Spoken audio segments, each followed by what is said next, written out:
السلام علیکم ورحمۃ اللہ وبرکاتہ۔ ان الحمد للہ والصلاة والسلام علی رسول اللہ وآلہ وصحبہ ومن والاہ۔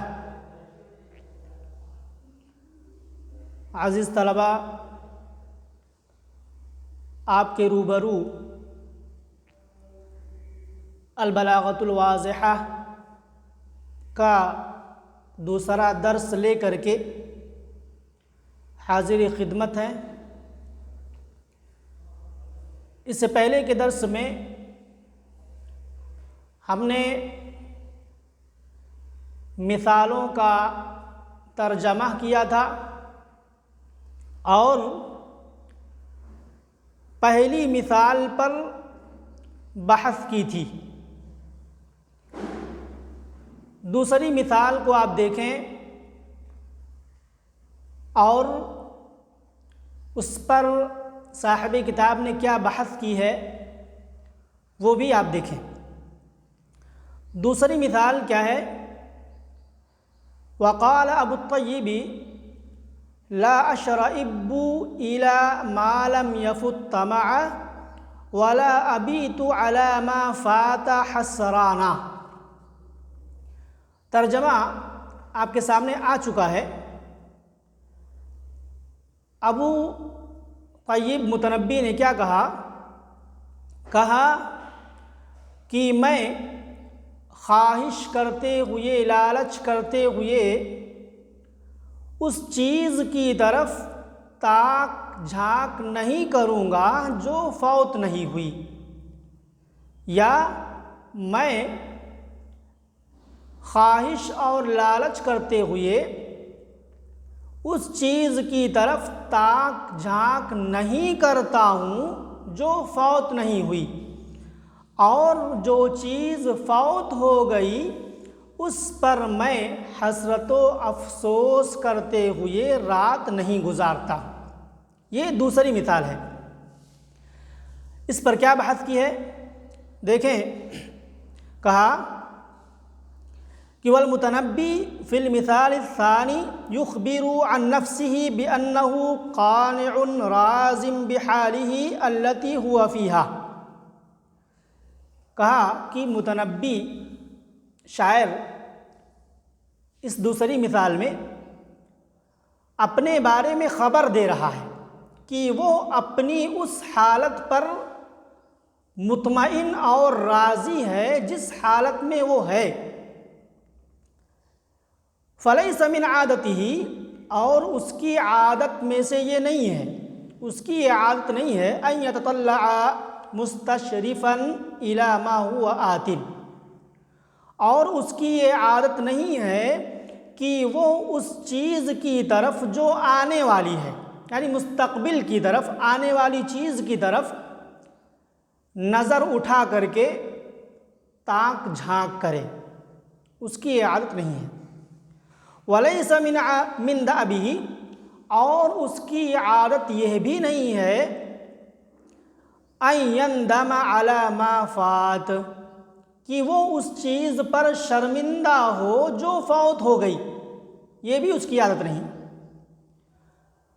تو کہا وَمِنَ الْمُحْتَمَلِ أَن يَكُونَ الْمُتَنَبِّي صَادِقًا فِيمَا ادَّعَاهُ لِنَفْسِهِ مِنَ الْقَنَاعَةِ وَالرِّضَا، وَمِنَ الْمُحْتَمَلِ أَن يَكُونَ كَاذِبًا غَيْرَ صَادِقٍ۔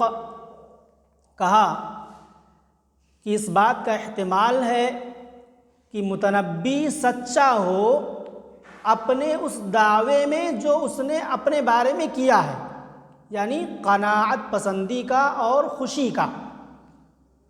متنبی نے جس قناعت اور خوشی کا دعویٰ اپنے لیے کیا ہے، ہو سکتا ہے کہ وہ اپنے اس قول میں اور اپنی اس بات میں سچا ہو، اور اس بات کا بھی احتمال ہے ان یکون کاذبا غیر صادق، کہ وہ جھوٹا ہو، سچا نہ ہو، دونوں ہو سکتا ہے۔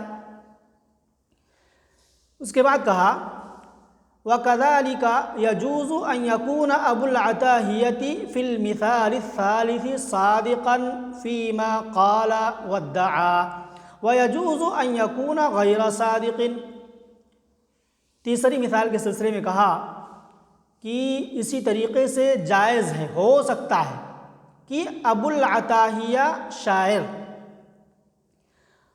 اپنے اس قول میں، اپنی اس بات میں جو اس نے کہی ہے اور جس کا اس نے دعویٰ کیا ہے، ہو سکتا ہے کہ وہ سچا ہو، اور ایسا بھی ہو سکتا ہے کہ وہ سچا نہ ہو۔ ابو العتاہیہ نے کیا کہا ہے؟ تیسری مثال دیکھیں، وقال ابو العتاہیہ ان البخیل وان افاد غنا لترى علیہ مخائل الفقر۔ کہا کہ بخیل گرچہ کتنا مالدار ہو جائے، فقیری کے نشانات اس کے اوپر دکھائی پڑتے ہیں۔ یہ بات کہی ہے، تو ممکن ہے کہ اپنے اس قول میں ابو العتاہیہ شاعر سچا ہو، اور ایسا بھی ہو سکتا ہے کہ وہ جھوٹا ہو، اس کی بات سچی نہ ہو۔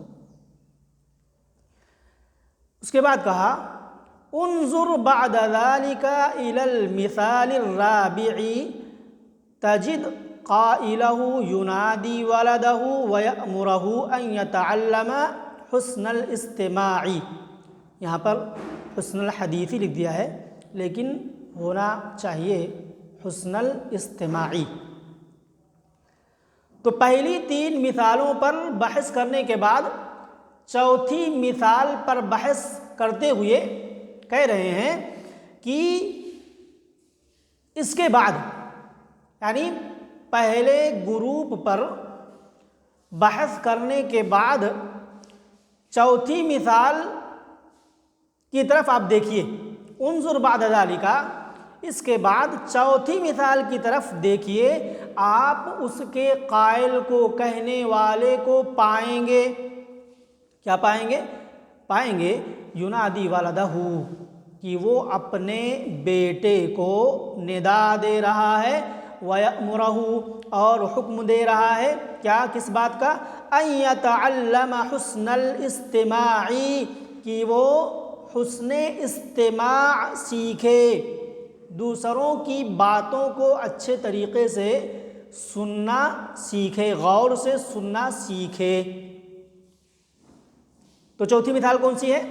دیکھیں، وقال بعض الحکماء لابنہ، کسی حکیم نے اپنے بیٹے سے کہا، یا بنی تعلم حسن الاستماع کما تتعلم حسن الحدیث۔ یہ چوتھی مثال ہے، تو اس پر اب بحث چل رہی ہے۔ تو کہہ رہے ہیں کہ چوتھی مثال میں قائل اپنے بیٹے کو پکار رہا ہے، ندا دے رہا ہے، وَيَأْمُرَهُ، اور اسے حکم دے رہا ہے کہ وہ حسن استماع سیکھے، اور کہا وَذَلِكَ كَلَامٌ لَا يَصِحُّ أَن يُقَالَ لِقَائِلِهِ إِنَّهُ صَادِقٌ فِيهِ أَوْ كَاذِبٌ۔ کہا کہ اور یہ کلام ایسا ہے کہ اس کے کہنے والے کو سچا یا جھوٹا کہنا صحیح نہیں ہے۔ صحیح نہیں ہے کہ اس کے کہنے والے کو کہا جائے کہ وہ سچا ہے یا جھوٹا ہے۔ کیوں نہیں کہہ سکتے سچا اور جھوٹا؟ لِأَنَّهُ لَا يُعْلِمُنَا بِحُصُولِ شَيْءٍ أَوْ عَدَمِ حُصُولِهِ، اس لیے اسے سچا اور جھوٹا نہیں کہہ سکتے کیونکہ وہ کسی چیز کے حاصل ہونے یا حاصل نہ ہونے کا علم ہمیں نہیں دے رہا ہے۔ ہمیں یہ نہیں بتلا رہا ہے کہ فلاں چیز حاصل ہوئی یا فلاں چیز حاصل نہیں ہوئی۔ کسی چیز کے حصول یا عدم حصول کی ہمیں خبر نہیں دے رہا ہے، ہمیں علم نہیں دے رہا ہے، بلکہ کیا کر رہا ہے؟ وَإِنَّمَا هُوَ يُنَادِي وَيَأْمُرُ، بلکہ وہ ندا دے رہا ہے، آواز دے رہا ہے اور حکم دے رہا ہے۔ تو یہ چوتھی مثال تھی۔ اس کے بعد کہا كَذَلِكَ لَا يَصِحُّ أَن يَتَّصِفَ عبد اللہ بن عباس فی المثال الخامس والمتنبی فی المثال السادس بالصدق او الکذب، کہا اسی طریقے سے صحیح نہ ہوگا کہ عبداللہ ابن عباس رضی اللہ تعالی عنہما پانچویں مثال میں جو آپ کے سامنے ہے، اوصى عبد الله بن عباس رجلا فقال لا تتكلم بما لا يعنيك ودع الكلام في كثير مما يعنيك حتى تجد له موضعا۔ یہ عبداللہ ابن عباس رضی اللہ تعالی عنہما نے ایک آدمی کو وصیت کرتے ہوئے کہا تھا، تو کہا کہ صحیح نہ ہوگا کہ عبداللہ ابن عباس رضی اللہ تعالی عنہما پانچویں مثال میں، اسی طریقے سے چھٹی مثال میں متنبی شاعر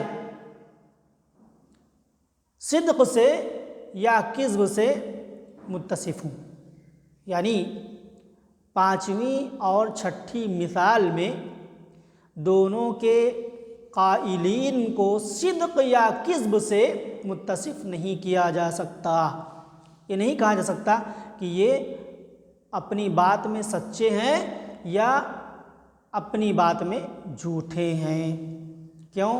لأن كل منهما لا يخبر عن حصول شيء، اس لیے کہ دونوں میں سے ہر ایک کسی چیز کے حصول کی خبر نہیں دے رہے، دونوں میں سے کوئی بھی لأن كل منهما، اس لیے کہ دونوں میں کا ہر ایک لا يخبر خبر نہیں دے رہا ہے کسی چیز کے حصول کے تعلق سے یا عدم حصول کے تعلق سے۔ اس کے بعد کہا وَلَوْ أَنَّكَ تَتَبَّعْتَ جَمِيعَ الْكَلَامِ لَوَجَدْتَهُ لَا يَخْرُجُ عَنْ هَذَيْنِ النَّوْعَيْنِ، اگر آپ تمام کلام کی چھان بین کریں، تتبع کے معنی چھان بین کرنا، اور اگر آپ تمام کلام کی چھان بین کریں تو آپ انہیں پائیں گے کہ وہ ان دونوں قسموں سے نکلے ہوئے نہیں ہیں۔ جو بھی کلام، جو بھی مثالیں آپ کے سامنے آئیں وہ انہی دونوں قسموں میں کیا ہیں؟ محصور ہیں۔ اور پہلی کو کیا کہا جاتا ہے؟ وَيُسَمَّى النَّوْعُ الْأَوَّلُ خَبْرًا وَالنَّوْعُ الثَّانِي إِنشَاءً، اور پہلی قسم کو خبر کہا جاتا ہے اور دوسری قسم کو انشاء کا نام دیا جاتا ہے۔ تو خبر اور انشاء دونوں میں کیا فرق ہے؟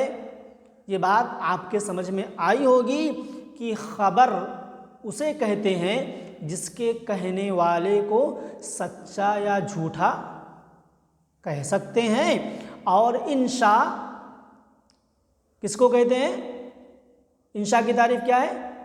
جس کے کہنے والے کو سچا یا جھوٹا نہ کہا جا سکے۔ اس کے بعد کہا انظر بعد ذلك الى الجمل في الامثلة السابقة او في غيرها، کہا اس کے بعد گزری ہوئی مثالوں میں جملوں کی طرف دیکھو۔ کہا گزری ہوئی مثالوں میں جملوں کی طرف، او فی غیرہا یا ان کے علاوہ دوسرے جملوں کی طرف، دوسری مثالوں کی طرف دیکھو تو کیا ہوگا؟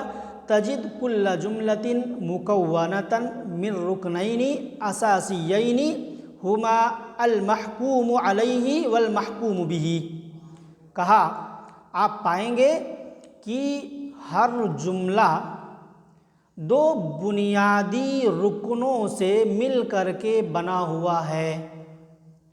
جو مثالیں گزری ہیں ان میں آپ غور و فکر کریں، یا جو بھی مثالیں آپ کے سامنے آئیں ان کے علاوہ، ان میں آپ دیکھیں گے تو کیا پائیں گے کہ وہ دو بنیادی رکنوں سے مل کر کے بنے ہوئے ہیں، اور وہ دونوں بنیادی ارکان کیا ہیں؟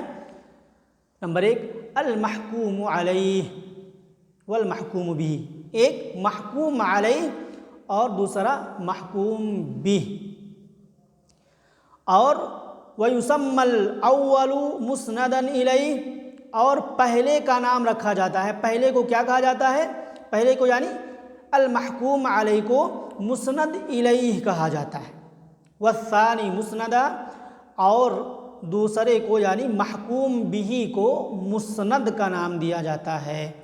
تو گویا محکوم علیہ کا دوسرا نام کیا ہے؟ مسند الیہ، اور محکوم بھی کا دوسرا نام کیا ہے؟ مسند۔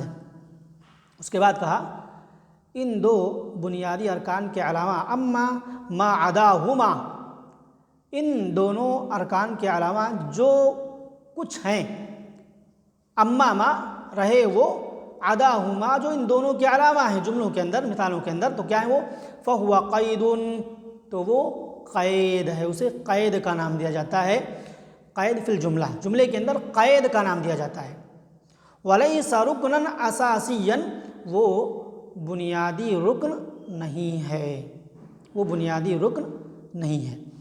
تو مثالوں کو دو گروپ میں تقسیم کیا۔ پہلے گروپ میں خبر کی مثالیں رکھی، اور دوسرے گروپ میں انشاء کی مثالیں رکھی۔ پھر اس کے بعد ہر مثال پر ہر گروپ میں بحث کیا۔ اب بحث کے بعد اس کا جو نچوڑ نکلا اور قاعدہ جو بن کر کے سامنے آیا وہ بیان کر رہے ہیں۔ القواعد، قواعد، الکلام قسمان، کلام کی دو قسمیں ہیں۔ قاعدہ کیا بنا؟ کلام دو ٹائپ کا ہوتا ہے، دو قسم کا ہوتا ہے۔ الکلام قسمانی، کلام کی دو قسمیں ہیں، کیا؟ خبر و انشاء، نمبر 1 خبر اور نمبر 2 انشاء۔ اب خبر کی تعریف کیا ہوگی اور کیا سمجھ میں آئی، انشاء کی تعریف کیا ہوگی اور کیا ہم نے سمجھا، وہ تعریف نیچے ذکر کر رہے ہیں۔ نمبر 1 خبر کی تعریف کر رہے ہیں۔ فَالْخَبَرُ مَا يَصِحُّ أَن يُقَالَ لِقَائِلِهِ إِنَّهُ صَادِقٌ فِيهِ أَوْ كَاذِبٌ، خبر وہ کلام ہے، خبر وہ کلام ہے جس کے قائل کو یہ کہنا صحیح ہے کہ وہ اپنے قول میں سچا ہے یا جھوٹا ہے، یعنی جس کے کہنے والے کو سچا اور جھوٹا کہہ سکتے ہیں وہ کیا ہے؟ خبر ہے۔ تو کہا فالخبر ما، چنانچہ خبر وہ ہے، یصح ان یقال لقائلہ، جس کے قائل کو یہ کہا جانا صحیح ہو کہ وہ اپنے قول میں سچا ہے، صادق ہے یا جھوٹا ہے۔ فَإِن كَانَ الْكَلَامُ مُطَابِقًا لِلْوَاقِعِ، اب سچا کب کہیں گے، جھوٹا کب کہیں گے؟ تو کہا اگر کلام حقیقت کے مطابق ہو، واقع حقیقت، فَإِن كَانَ الْكَلَامُ مُطَابِقًا لِلْوَاقِعِ، پس اگر کلام حقیقت کے مطابق ہو، كَانَ قَائِلُهُ صَادِقًا، تو اس کا کہنے والا کیا ہوگا؟ سچا ہوگا۔ وَإِن كَانَ غَيْرَ مُطَابِقٍ لَهُ، اور اگر کلام حقیقت کے مطابق نہ ہو، كَانَ قَائِلُهُ كَاذِبًا، تو اس کا کہنے والا کیا ہوگا؟ جھوٹا ہوگا، کاذب ہوگا۔ تو یہ خبر کی تعریف ہوئی، آپ پہلے بھی پڑھ چکے ہیں امین النحو وغیرہ میں، کہ خبر وہ کلام ہے جس کے کہنے والے کو سچا یا جھوٹا کہہ سکتے ہیں۔ انشاء کی تعریف کر رہے ہیں، وَالْإِنشَاءُ مَا لَا يَصِحُّ أَن يُقَالَ لِقَائِلِهِ إِنَّهُ صَادِقٌ فِيهِ أَوْ كَاذِبٌ، کا انشاء وہ کلام ہے جس کے کہنے والے کو سچا یا جھوٹا